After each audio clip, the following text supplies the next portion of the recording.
So we want to find the exact value of the inverse cosine of negative rad 3 over 3. The inverse cosine is restricted to quadrants 1 and 2, unlike the tangent, which is in quadrants 1 and 4. So because of that, we know that this angle, because the input is negative, is going to give us a measure in quadrant 2, because that's where the cotangent is negative. So our output's going to be some angle in quadrant 2.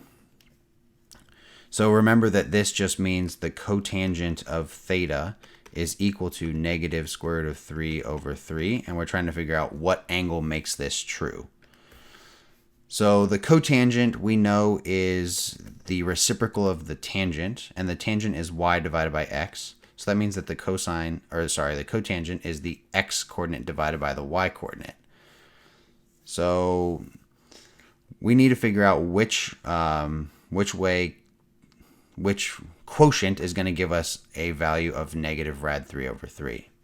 So if we think about the units, the measures on the unit circle, in quadrant 2, it's going to be, so let's take a look in quadrant 2 here. In quadrant 2, this here. Whatever, it's not great, but we'll just deal with it. At pi over 2, it has ordered pairs of 0, 1.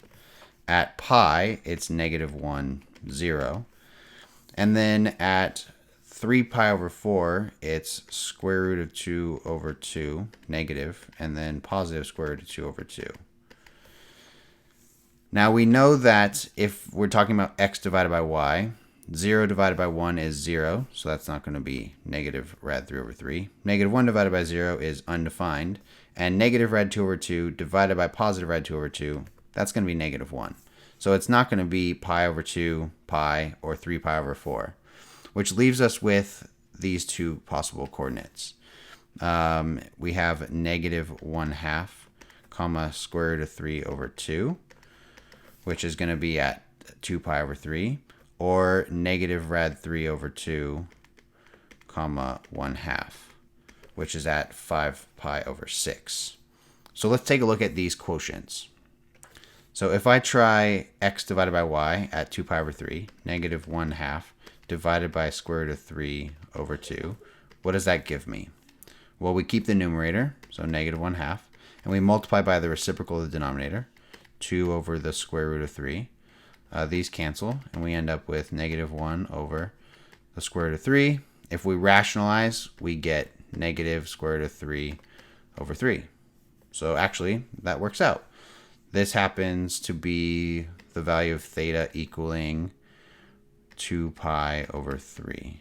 So the cotangent is going to equal negative rad 3 over 3 when theta is 2 pi over 3. So that, again, just means that the inverse cotangent of negative square root of 3 over 3 is going to be 2 pi over 3.